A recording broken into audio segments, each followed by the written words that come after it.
Hello and welcome again to another episode of Essence Podcast. I'm joined by somebody who is from my homeland, so this is going to be a fun conversation. I'm joined by Matthey. Hi, Moss. Hiya. How's it Thank you going? very much for having me. Oh, absolutely, absolutely. For those of you who don't know Moss, and I think by now, Moss, you've done a really good job connecting with people. I'm seeing you like everywhere. I don't know if that's just a perception thing, but To quote Mara Starling, I'm like a rash. I get everywhere. I'm on all the socials for my sins. you're learning from her very well, then I should say. For those of you who don't know who Moss is, so Moss is an up and coming author with Llewellyn. They can't, let me just say this off the bat, they can't tell you about the book that they're writing, but we will maybe hint at a few pieces here and there. But for those of you who don't know who he is, Moss Matthey is an author, pagan, and cult survivor from North Wales, UK. Currently living in a town very close to where I'm from, actually, which is really amazing. I've always loved that. Actually, I thought that was a really interesting connection. Having mixed German and Welsh heritage, Moss is currently working on their debut work through Llewellyn, out sometime in the next couple of years, all very vague and secretive. And Moss is also currently working on a BA in psychology at Chester University in England.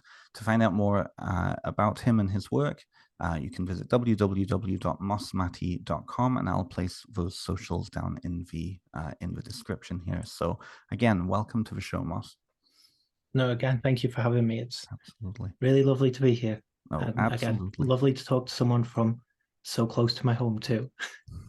It's kind of a weird feeling, like when you know Mara Starling very very well. You're in her coven.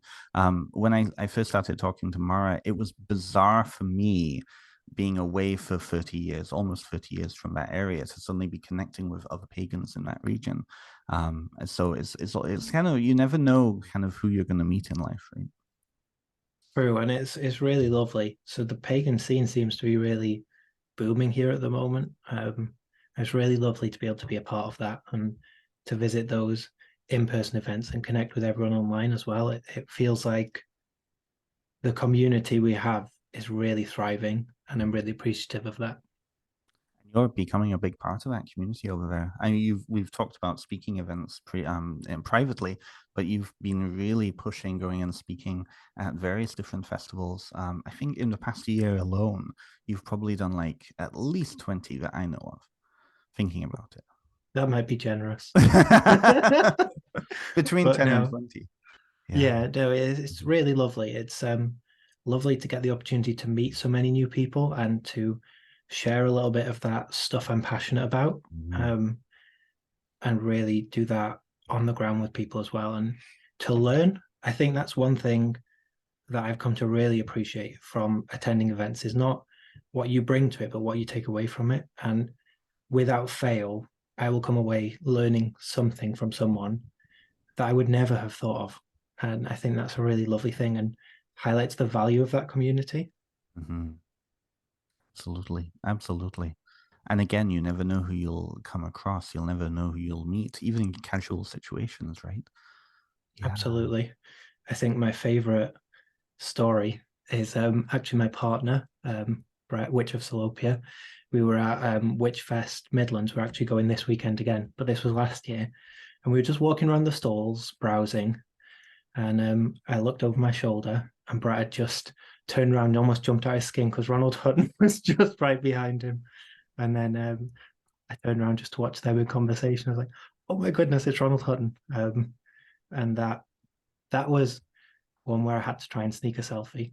Mm. But you're missing it out. What did you say? What did Brett say to Ronald Hutton? There's another part to this story, though, isn't there? Oh my goodness, now I can't remember. I heard this entire story from Brett. He does love to tell it.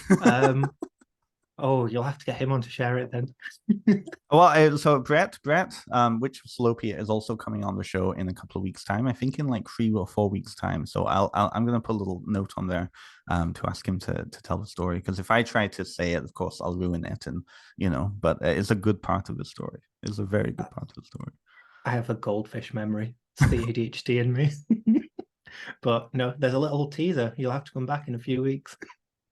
Little bit. It's really cool. Like it's amazing though speaking from my own personal place here, when I was a nobody, I mean, we're not nobodies, but when I wasn't, in the process of publishing my own book, um, I look at all these amazing writers who we've respected and looked up to and read their works and gained a form of relationship with. We don't know them personally, obviously, but gained a form of relationship with. And then we see them in real life. And it's like, I've had situations like that in the past like 2 years connecting with people where it's a little shell shocked by that. Definitely. But it's lovely seeing what can happen when people put themselves out there, because that's always the first step for everyone. Sort of stepping into this world is just having the confidence to put yourself out there a bit and seeing where those ripples go that you put out into the world, and the influence people can have and the way they can help to build and maintain community is just wonderful. And each and every one of us has the opportunity to do that, I think. Absolutely. That's a good tie-in to something I think, well, I've always been curious to hear more about. Because you weren't always part of the Pagan community, were you? You're a recent addition in relative terms. So what brought you to Definitely. paganism? What brought you to paganism, Moss? That is a very long and rambling story, so I'll We've try and got keep an it hour, Moss. succinct. It's all good. So yeah, as you mentioned there in the introduction, I was raised in fundamentalist Christianity, what I would call a cult now, which was a very controlled environment.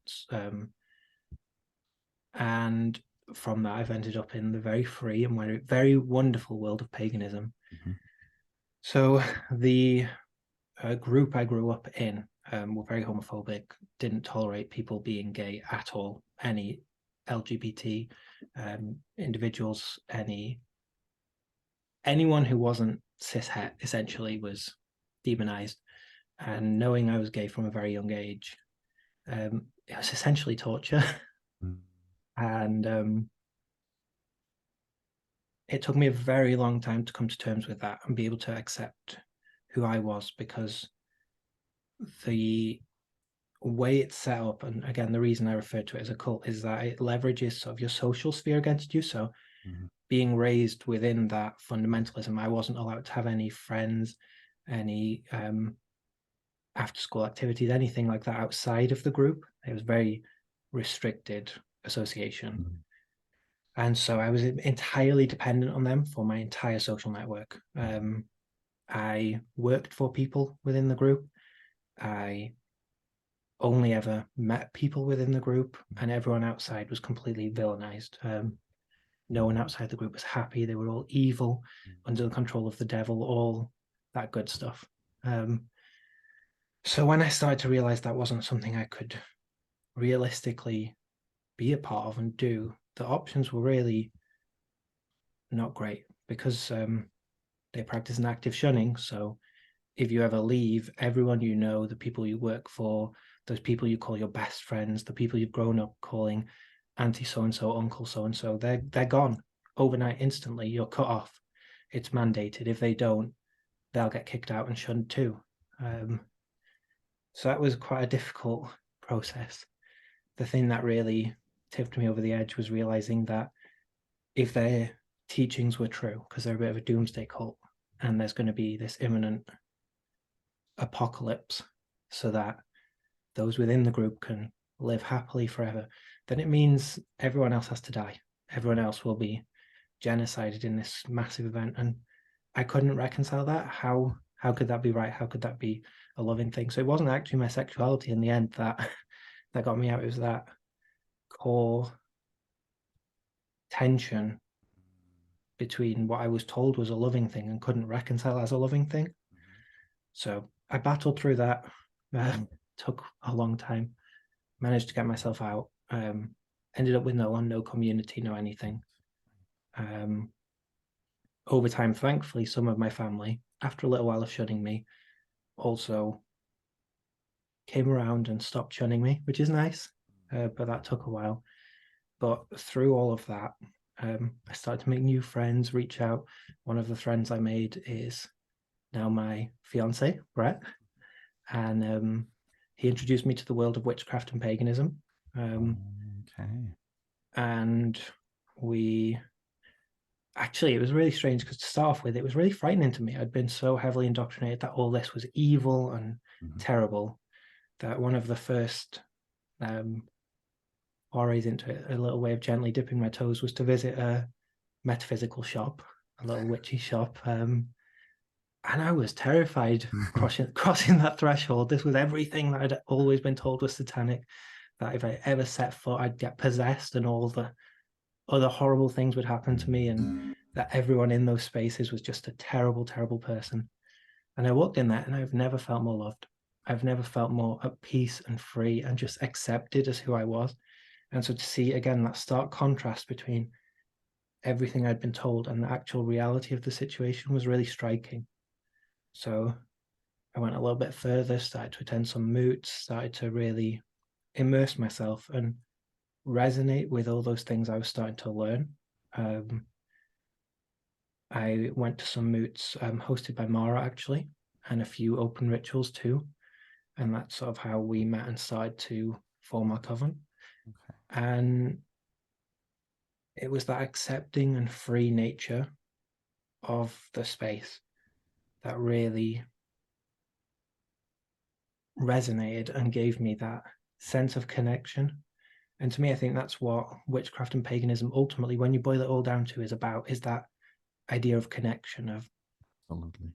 getting away from that separateness and realizing, no, we are all connected.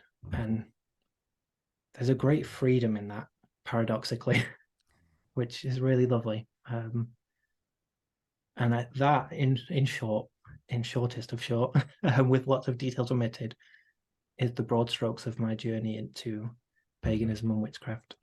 Beautiful. That's wonderful. I've heard bits and pieces throughout, kind of interacting with you on Facebook and other things you've kind of talked on. But I didn't realize it was through Brett that you originally started to find these traditions. Yeah, that's wonderful. Yeah, it was really lovely. It was something that really helped us to bond as well. And it was a really nice thing to have that gentle introduction. Yeah, it was really lovely. What do you... I'm trying to make this sound less like a psychotherapy question. No, go for psychotherapy. I'm studying psychology. It's fine. Oh, it's okay. I'll get right on there. Don't worry. But I'm curious. Like, I mean, this was all... My understanding is this was all in the past, like, 2.5 years, 3 years-ish? Finding paganism, probably just a little bit longer than that. Leaving the cult a little bit longer still, because I had a bit of a period between leaving and then stepping into paganism, because I think that's one really important thing, is it's difficult to make that transition if you don't sort of deconstruct a bit first and question your own beliefs. And just going from one belief system into another, I think, is risky. Maybe not for some, but for me, I needed that space to unpack what I'd been through before I could dip my toes into something new, if that makes sense. Makes sense to me. No, that makes a lot of sense to me. That makes a lot of sense to me. I think in the community, a lot of people that I've seen, especially coming from a religious trauma background, coming from Christianity, there can be a tendency to jump straight headlong in and take up a whole new worldview, and oftentimes that processing of that religious trauma plays out in that worldview. To have that space in between to evaluate and come to a sense of self again is important. Absolutely. I guess this is the psychotherapy question I have. What do you notice about yourself now that wasn't evident back then when you first started to come out of the cult, not come out as gay? Yeah, well, bit of both, I guess. All pieces, yes. A lot, actually. The thing I think that's most important to me, and that I've gained through sort of being involved in a coven and finding my feet in paganism, is being able to articulate my own philosophy and worldview. So within a very restrictive religious system, you have that very clearly dictated to you. It's a centralized system. there's a core text. Mhm. You believe what you're told, and that's it. And there's no room or scope for questioning. It doesn't ask anything of you. You don't have any opportunity to sort of go into that philosophy or anything, because it just is as it is, and you accept that. So to be able to be the philosopher, to be the person who articulates what I believe and why I believe it, and not just because that's what I've been told, I think that's the biggest difference in myself. And I think that's one thing I craved, and it's one thing that helped me to leave. And it's, I think, one thing that really aided my journey into paganism was taking time between to start to do that. So one thing that really helped me to unpack was reading quite a lot of Carl Jung, in particular a little text he wrote called Answer to Job, which is sort of his take on the biblical story of Job and why that is very strange, and why the God that is revealed through that story is a very cruel character. And that kind of helped me to start to question my relationship with divinity and how I perceived God. And to be able to unpack that in sort of quite a Christian way, really, was really healthy for me, to then be able to start to do that in a more pagan setting and ask those questions. What is divinity? Why are we here? What's the point of all this? Without feeling like I will ever have the answers, and just being able to hold the questions and hold space for the questions. I think that's the most important change I've seen, and the one I enjoy the most as well, is to be comfortable in the not knowing and enjoy sitting with the question. Sitting with a question. Yeah. Yeah. Just taking time to allow that question to distill and to steep. Yeah, absolutely. Now, these questions are just going to keep coming, Moss. I apologize. We're going to go like 3 hours here, but That's fine. I've got time. you just spoke about your own personal kind of approach to your spirituality, but you're also you have a very unique, I would say, I mean, being in the community for almost 20 years now, a lot of people start off very solitary before they find community. You've had a very unique experience, or a uniquer experience, I should say, in that you are practicing it in your partnership with Brett. There's that dynamic between you two. And then you're also 1/4 of a new tradition that you and Mara and Matthew and Brett are founding. What is it like for you to sit in those questions for yourself while also building a new tradition? I'm going to butcher this. Guffiskoch? Firefiskoch. That's right. Thank you. Yeah. No Which worries. is in for those non-Cymraeg speakers, that is the Red Snake tradition, right? Mm-hmm. What is it like for you to? What is that relationship between those other dynamics in that community you're building? It's really fun, actually. I Yeah. think, because it was really nice to take that time for myself and to sit with those questions from my own perspective, but to be able to bounce those off other people, Mm-hmm. and to hear other people's takes and to be challenged as well. Mm-hmm. I think that's so important in refining how you think. So even before I stepped into paganism with Brett, and we'd have these long conversations where I would talk about my ideas of divinity and such, from that place of deconstructing fundamentalist Christianity and why I thought the way I did, and sort of my idea of ethics, and I dove way too deep into philosophy for quite some time, existentialism and all that. Mm-hmm. But to be able to have those conversations, not even necessarily within a pagan framework, just to talk those through exactly as they were coming to me with Brett, was really powerful. And that helped me come to paganism in a healthier way, I think. So it's a fun balance to try and strike between sitting for yourself and thinking and philosophizing, I guess. Probably way too pretentious a way to put it, but to sit there with those questions and then to have the opportunity to invite someone else into that space with you and to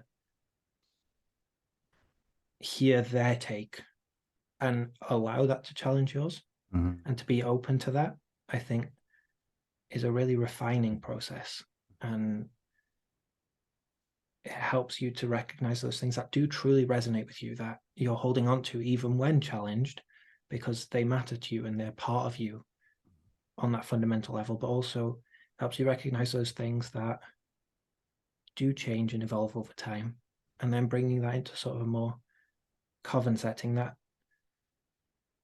is something I think is really special, something I value beyond most things, that I have the opportunity to sit in a space with someone who quite literally wrote the book on Welsh magic and discuss these things and hear the perspective of someone who has been in the pagan world for such a long time and has such a beautiful way of thinking.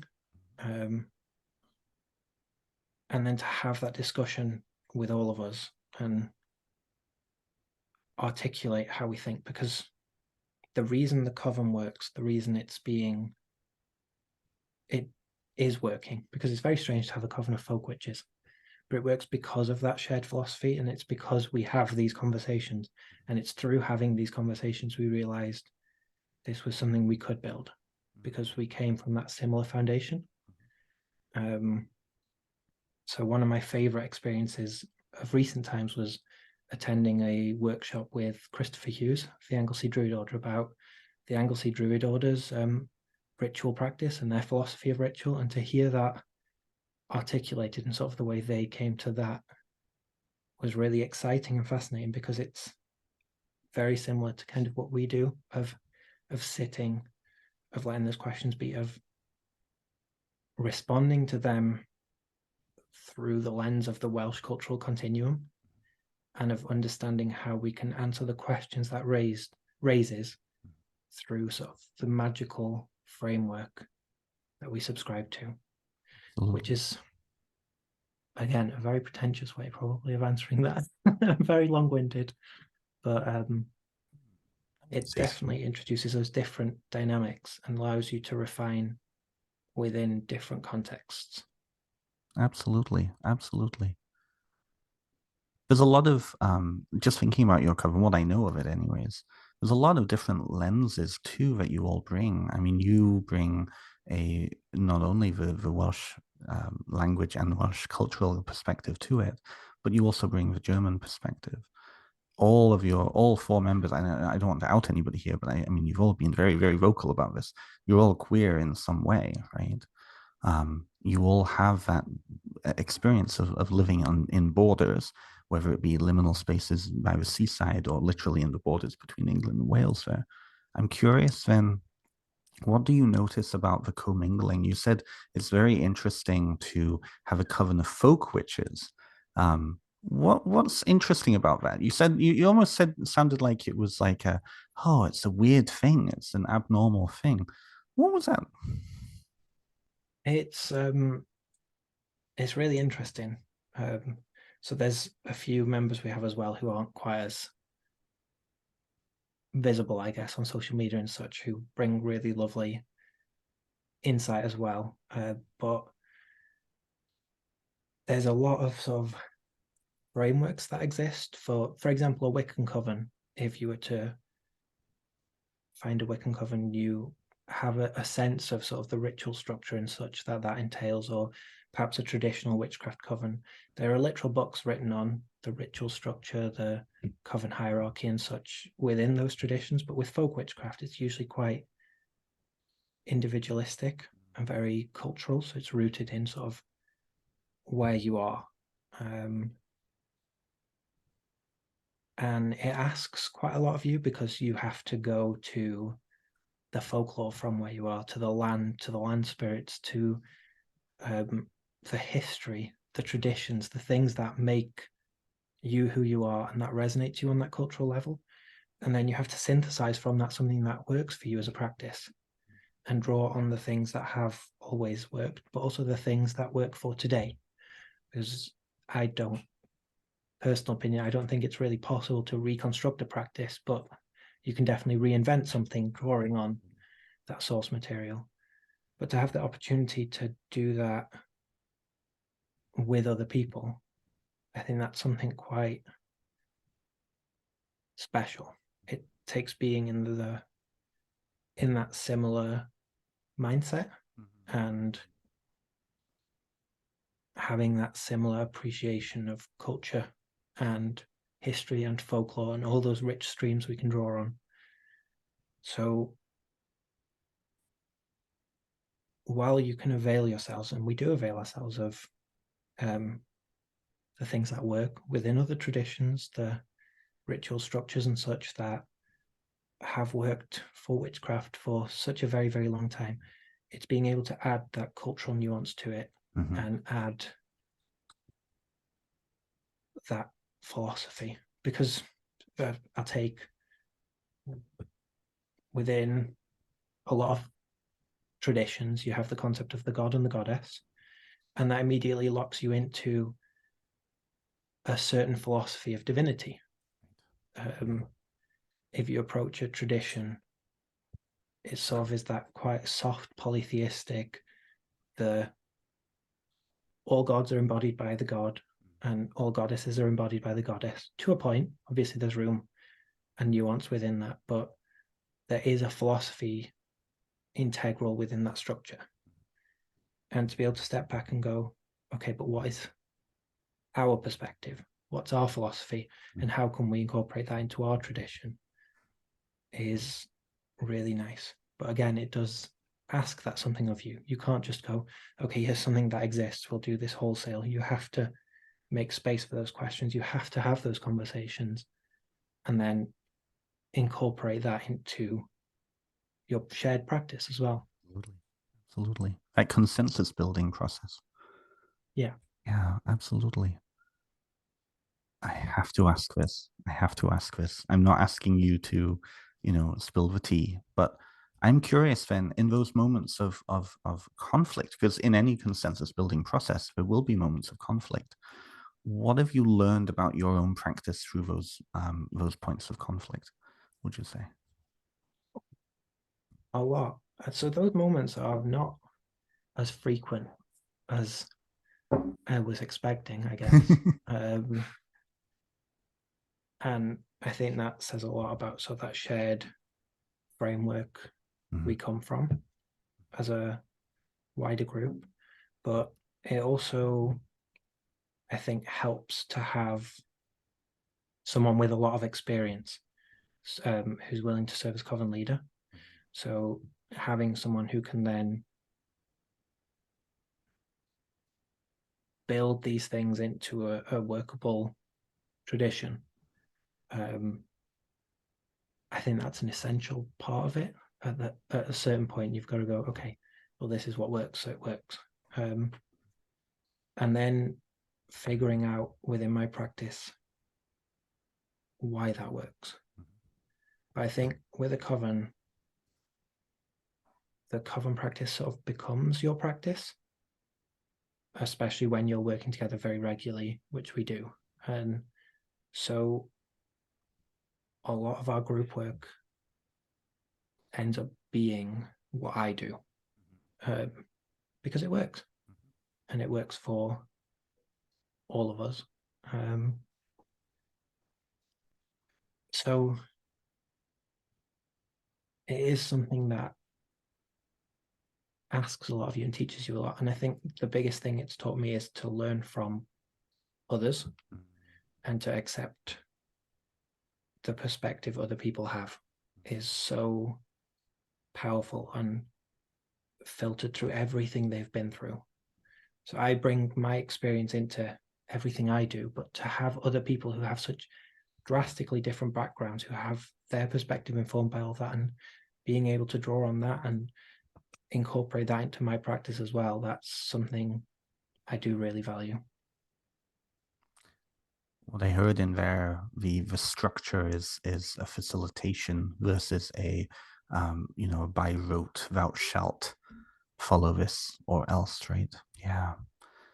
Yeah, I think that Definitely. in modern paganism, so many people look to others to give them a sense of direction, to give them a ritual to follow, to give them a framework, um, as opposed to necessarily looking for a structure to plug in and kind of develop from, right? There's one thing I really like about the Order of Bards, Lovies, and Druids that I'm part of, OBOD. Yeah, While it gives you, and I know Christopher is a member there and has developed the Anglesey Druid Order in a similar way, it's that idea of facilitation. You're facilitating somebody's experience, you're not giving them an experience. yeah, Mm-hmm.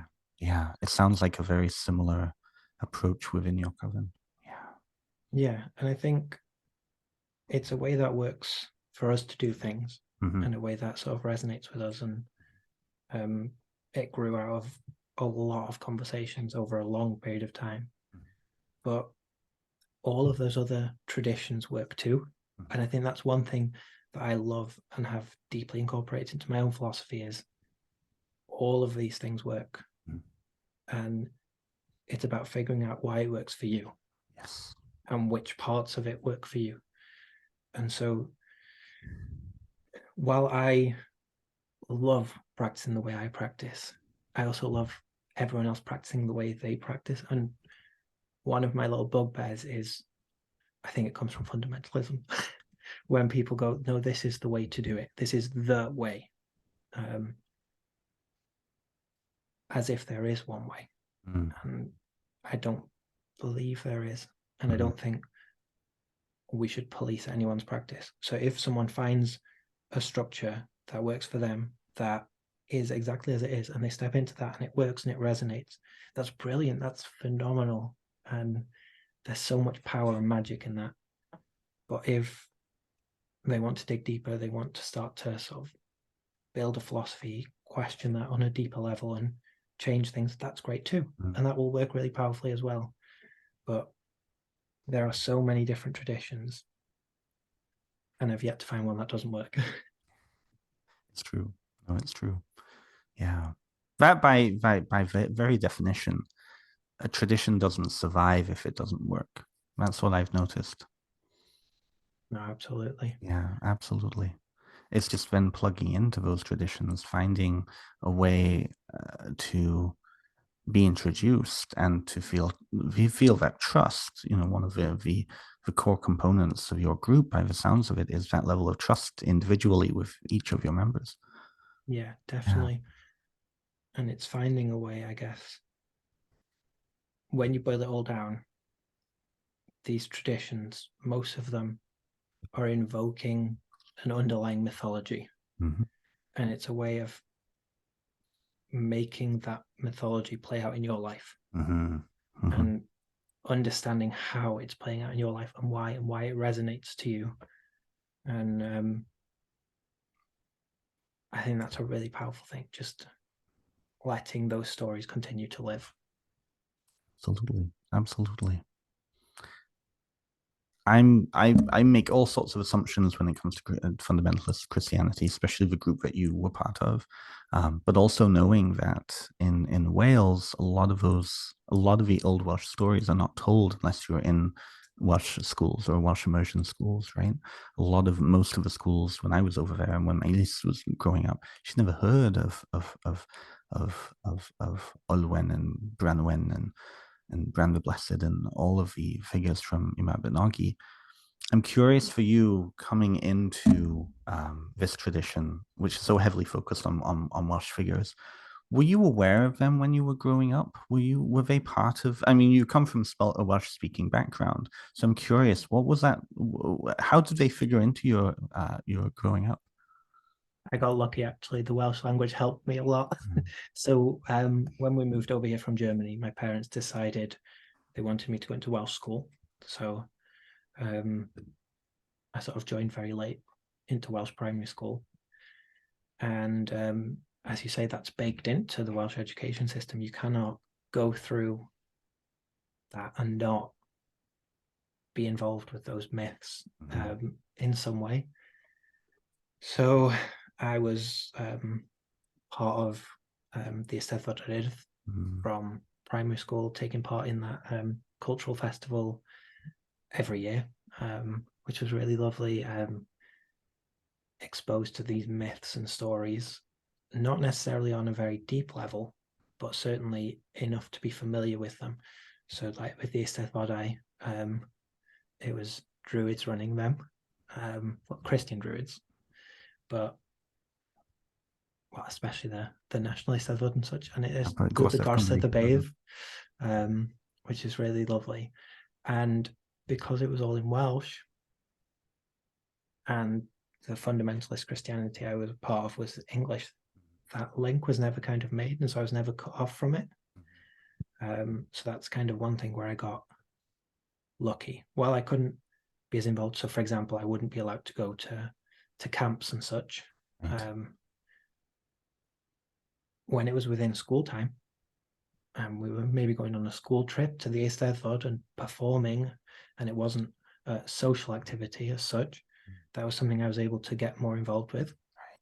Right. And one thing I'm very jealous of one of my younger brothers for is in their school year, they performed the whole story of Llewellyn for the Eisteddfod. And I was always very jealous even back then, but just being part of that and observing that, and it was that strong cultural stream that comes just from being immersed in the language and culture that even fundamentalism didn't fully cut me off from, thankfully.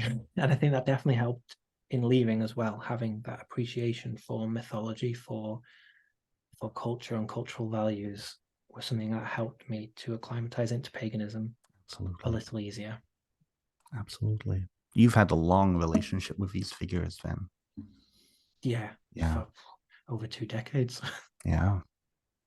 That's something I, being in North America and people connecting with specifically Welsh tradition, a lot of them having read Mara's book, they're coming to a lot of these figures. They're coming like Llewellyn and well, Llewellyn mostly, to be honest. Let's be honest here.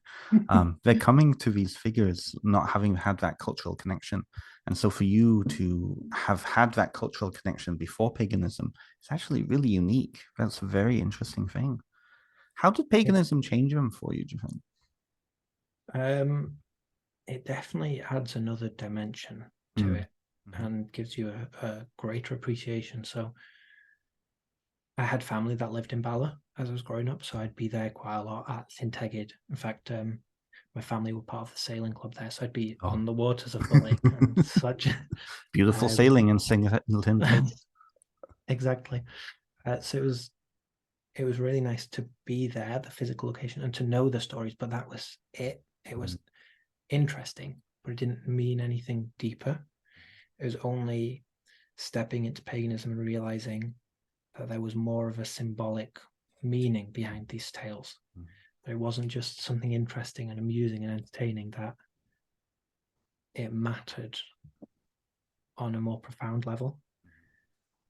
To make those connections and feel that deeper connection with the landscape was fantastic. And to do that in my backyard as well, because all of these stories are so intimately tied to the landscape. And there are places I would go when I wasn't feeling great, just to be alone in nature, even whilst in Christian fundamentalism, that suddenly meant more, and I felt a deeper connection to when, for example, the concept of land spirits was introduced. These places where I had poured out so much of myself and been so vulnerable and just been alone, that they could feel something back for me, and that they could connect to me as much as I could connect to them. And adding then that extra dimension of the stories that have been ingrained in that land and that landscape, that was really powerful. So I've had some really, really powerful experiences going to those places now that already meant something, because they were places that were a refuge for me just on an emotional level. But now going there and working ritual, working magic, I've been left just a puddle of tears, an absolute mess from those places, because take on a power that's beyond just what you bring to it. They have something there of their own. And I think it takes at least a more pagan mindset to be able to truly connect to that. An awareness. Definitely. And an openness as well, right, to connecting with it. So now this is an interesting piece, because being over here, like having lived over here and grown up over here, I came to Canada. You said you moved from Germany when you were about 8, you said? Yeah. Yeah. So I came to Canada when I was 8. So a lot of my relationship with the landscape over there and the spirits of that place are from memory, right? I don't get to experience that often, but I've developed a relationship, a pseudo relationship, a type of relationship that I'm very much looking forward to connecting with. So I'm curious then, for you, you also are a German witch. I know you're speaking and have spoken about German witchcraft and folk tradition. What is it like for you to relate to the spirits of Germany and your area of Germany, having moved when you were so young? What kind of relationship is that? It's very precious to me. Yeah. It's something that really matters, that is a part of me. So my identity as a German person has been something that I've always carried with me, that I have had a lot of teasing, some playful, some not so playful, Yeah, through I can school imagine. for, but a great sense of belonging comes from that. And it's something that no matter what I've been through has always kept me going. So my dad is from Germany and all of his family, and they still live there. So German is was a language at home, and is a place I visit pretty much every year to see family. And being in the mountains there is really healing. It's a sense of connection, similar but different to what I feel being in the Welsh landscape. And the land has its own feeling that calls me home. And it's strange having that connection in two places. My grandfather was a forester in the mountains, the Harz Mountains, where I'm from, for many decades.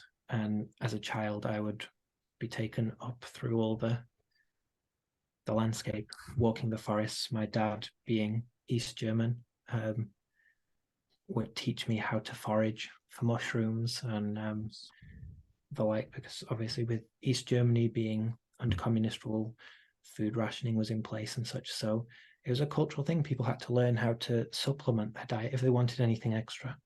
And so that's something I learned, and that gave me a connection to place that even at such a young age, I was learning what was there and how to find and forage for those things. And that's something I do every single time I go back. I can't help myself. But it is something that is so different.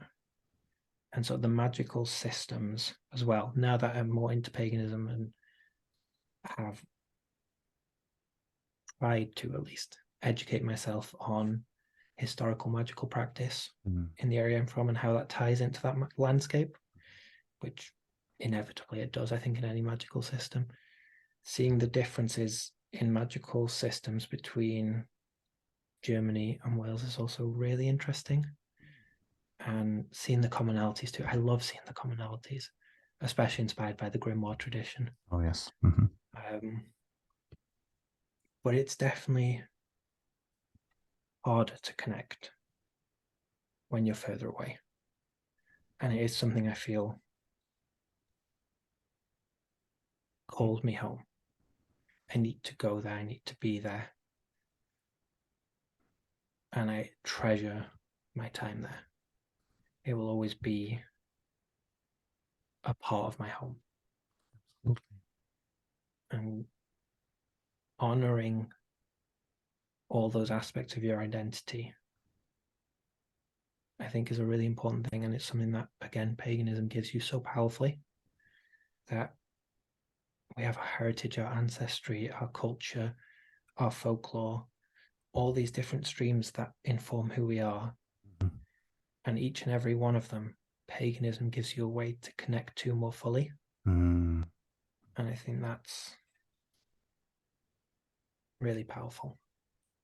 And definitely gave me a lot of healing, leaving the cult and understanding, actually, while I was meant to believe I had nothing and was left without, I had these wonderful things to connect to, these wonderful things that were a part of me that could never be taken from me, not by anyone, not by anything, not by any group, that were mine just because of who I was. And that's a really beautiful thing, I think. Love it. I love that piece around ownership, moving away from being given and having to receive and take, and then really ownership. That's beautiful. I have a connected question to that, and I hope that it's not too much, but I know you've spoken about this. You went and spoke at Todd Morden around queerness in paganism. How does your queer identity and that lens come into your practice? Like, how does that inform your practice? It's inextricable, really. Mm-hmm. I think within witchcraft, within paganism, we bring everything we are into our practice, and to sort of try and take any part of ourselves out of that diminishes any magic we might find there. And so if I tried to make my practice not queer, it would fail. It couldn't be a practice. It needs all that I am in it. And that's really important to me, especially having left fundamentalism and had to bury such a huge part of me. So I'll go a little deeper into that just for a minute. It's a bit depressing, but Part of I'll your share a story. little. But for me, my journey into paganism is a journey of joy. It's a journey of freedom. It's really empowering, and I don't like dwelling on sort of where I've come from. I like to dwell on where I am, and that's something that makes me really happy. I feel like I'm in such a joyous place in my life, and I like to look at that journey as the thing that brought me here, rather than dwelling in the bad things that happened. But it can help to inform, I think, a little sometimes. And when I was trapped within that environment, burying a part of myself, I became very ill physically, to the point of being almost housebound. I have a form of arthritis, and the pain levels from that were skyrocketed by that inner conflict. And I walked with a cane. I didn't leave the house, couldn't walk very far at all. I struggled really, really badly with my mental health. And none of that got better until I left and could resolve that conflict that was going on internally. And so recognizing how much harm it can do to bury that part of myself, or try to, and recognize how much I hurt myself by hating a piece of myself, helps me to honor it now, Right. to understand that I am a complete individual. I am not someone who is me and am gay. I am me, and me, an aspect of that is that I am gay. It's a part of the whole. It can't be extracted or buried or taken away. Who I am, that all needs to be in my practice. Or there can be some really damaging consequences that I've experienced in my own life. And that's not a place I'll ever go back to. Absolutely. And it's not a place anyone should ever be pushed to or subjected to. And it still happens far, far too often, and too many people are made to suffer so much. And it's why I try and speak out and sort of share at least a piece of my journey, because within the cult, I was told time and time and time and time again, and I believed it, I internalized it, I was so indoctrinated that everyone outside was unhappy. No one had anything. They were just empty and bitter and cruel and twisted, and it would go so badly for you if you ever left. And so to be a story of someone who found something fulfilling, who found joy, who embraced everything that I am, if that can help even one person to see that it's all a lie, to see that you can be happy regardless of where you happen to be. Examples like that helped me so much. Having people I could look to and go, this is a queer individual living a happy, fulfilled, wholesome life, made me see it was possible, and it helped me to take that step. And so embracing that in my practice, embracing that in my life, and being vocal about it is important to me, because I know all too well that that representation matters, especially having left the group I left and knowing the lies they tell about people like me, the lies they tell about me specifically. I've experienced that in my life directly. To prove that wrong just by my way of life matters to me anyway. I remember this was maybe a year or so ago. I happened to be in a bakery, and some of the people that I knew from the cult got in the queue behind me, and there was no way for me to get out, so I was stuck in this experience. And it was one of the leaders actually who'd been instrumental in a lot of stuff that I'd been through, and it was quite unpleasant to be there. And they were obviously ignoring me and not talking to me, even though they were stood this close. Right. And so I didn't want to make an issue. I didn't want to reinforce what they already believed of me. So I just was quiet and respectful. I didn't push them in any way, or I respected the fact they were shunning me, kind of, if that makes sense, and just allowed them the space to do that, bought my stuff, left. I found out the next week from one of my family members who was still attending that those same individuals had made a point of, within one of the question and answer parts at their meeting, making a comment about how awful gay people are and how terrible they are and how they're all going to get destroyed and they're all selfish and horrible and evil in every possible way. And it just made me realize that no matter what I do in life to those individuals within those kind of groups and mindsets, no other aspect of who I am matters. Is all consumed by that part of my identity. And I could stand on the street and take a bullet for them, and I would still be disgusting and evil in their eyes.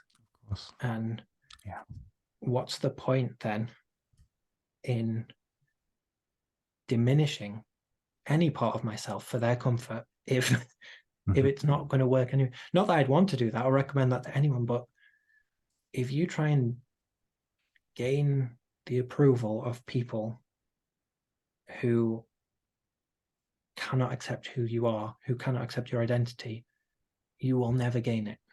Completely.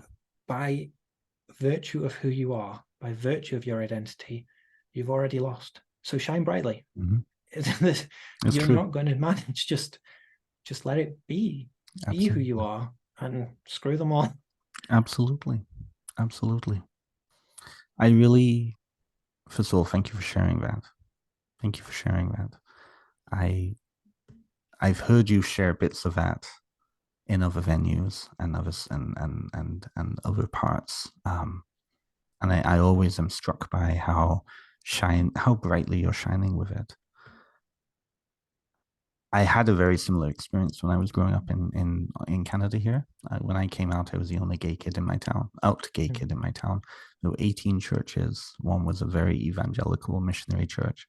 And when I started a Gay Straight Alliance in my school, they secreted in to sit in the school, in the classroom above where the meeting was, to have a prayer session for us all.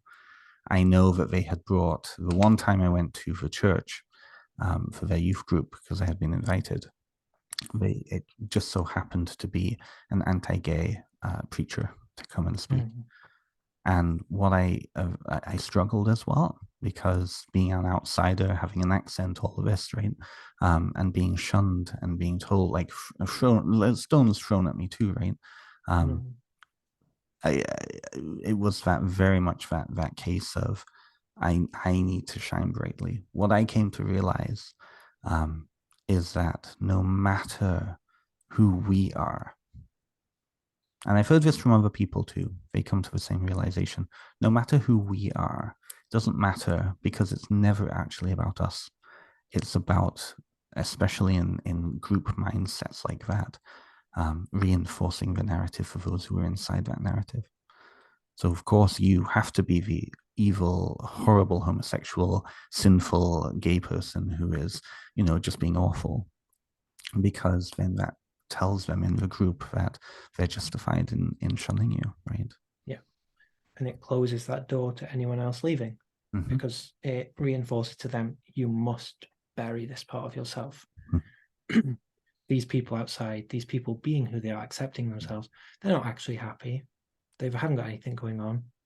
And it's all false and fake. And then it can keep people down within the group who are struggling with their identity, and further repress them as well. Somebody studying psychology, and I haven't asked you this yet, but I'm curious, are you looking at working with people in the future? Are you looking at going into counseling? So probably, actually, yeah. We'll see how it goes. But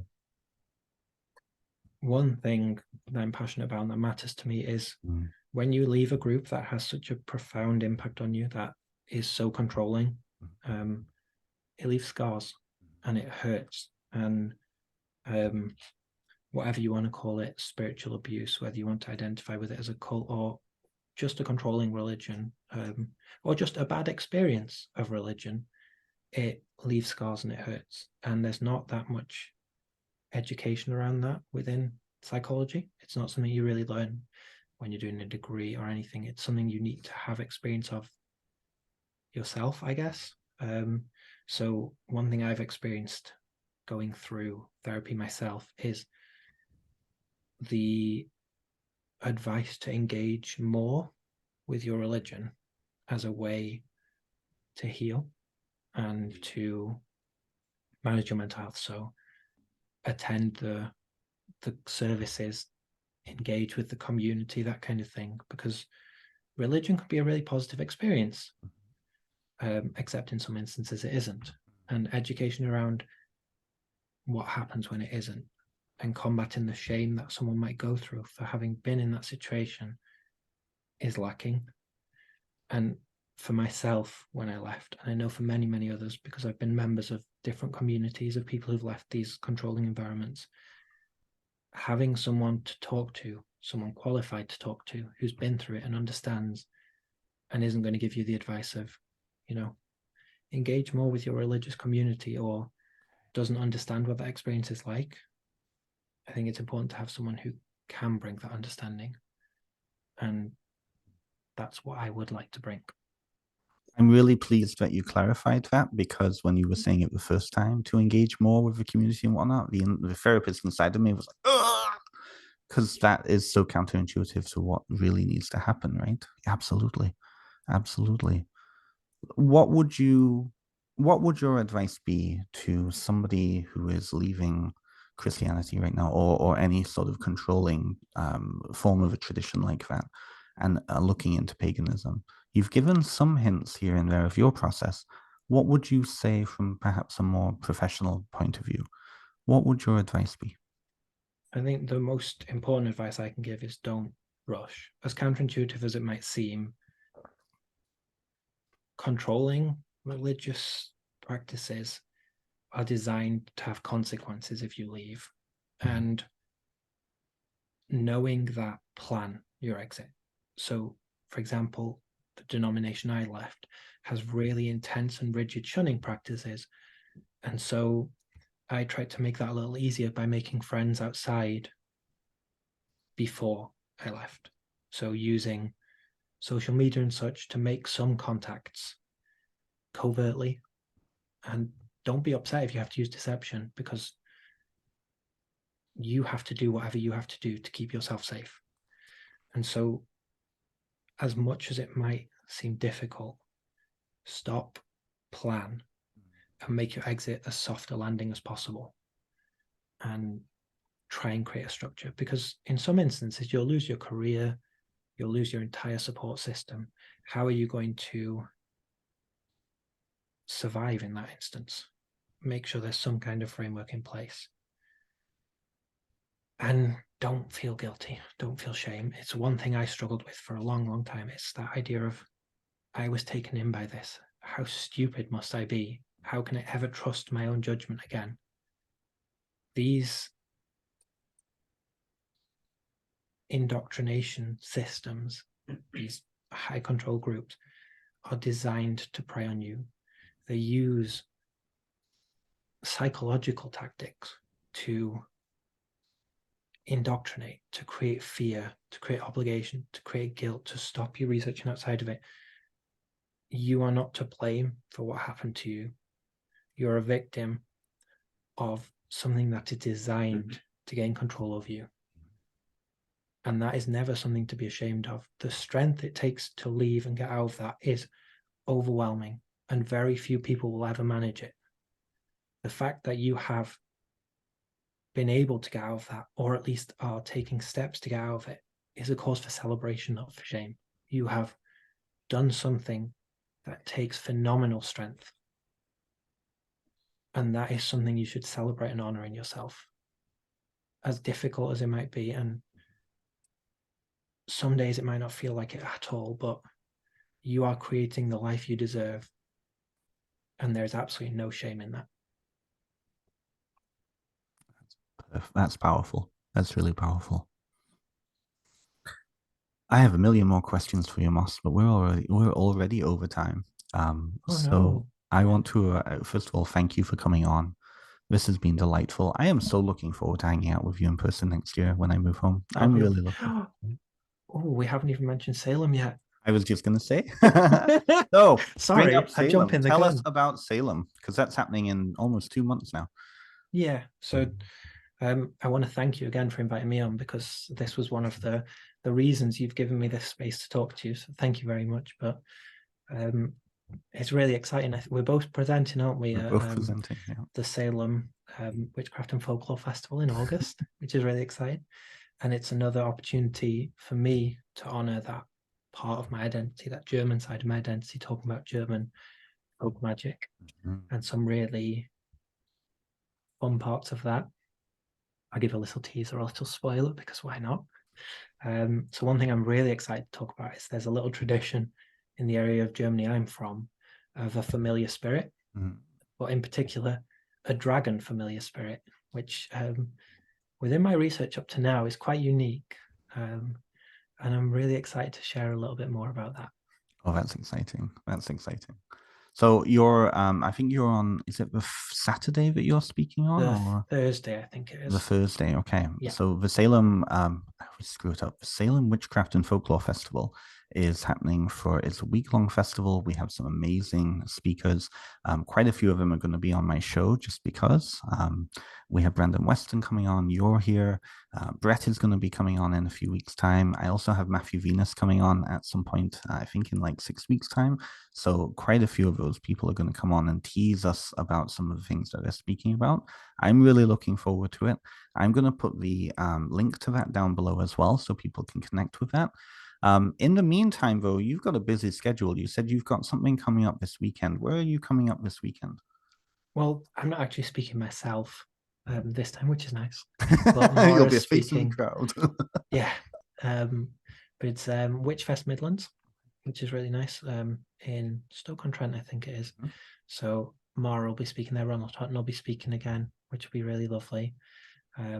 So that's always lovely, because it is really nice just to be in community with people who at least share a similar worldview. Absolutely. Absolutely. So very excited for that. And it's always, always wonderful to have an opportunity to see Mara speak because she's just so good at it. Wonderful, isn't she? I know. I'm looking forward to actually hanging out with her too. Oh, it's wonderful. But yeah, busy, Very always, busy. which is nice. I wouldn't have it any other way. I'll be honest with you. I am, and to all of the 7 listeners who are listening to this right now, I promise there are more, hopefully. But I've been, and I don't want this to sound patronizing, but I have to, like, I look up to you and Brett. I really do. I've really been watching kind of how you've been putting yourself out there, how you've been promoting yourself and your work, but also just how you've been holding yourself when you've been promoting yourself. I think, like I said, you're kind of all over the place, but in a very humble way. Um, and I do really, really respect both of you very well. So I've been I feel honored to have even gotten to know both of you in this limited way online. And I'm looking forward to getting to know you better. In the meantime, though, I'm looking forward to just seeing some of your presentations. I'm really looking forward to those. So join us, for those of you who are listening, join us at the Salem online event coming up in August. And if you're over in the UK, no doubt you'll see Moss, Brett, or Mara, and I think Matthew speaks as well, doesn't he? Yeah, he's hosted some really, really lovely workshops at the festival for witches and pagans, pagans and witches. Oh, that looked like such a good event. Oh, it's wonderful. Yeah. You'll really love it when you come over. I like you had your own marquee. Like, what is that? Oh, it was just lovely. And that's on again in September. So yes, so that's twice a year, isn't it? Yeah, May and September. That's wonderful. Well, I think actually 2024, it's end of August. Oh, okay. I'm on their Facebook group. I joined just to kind of, again, connect and see.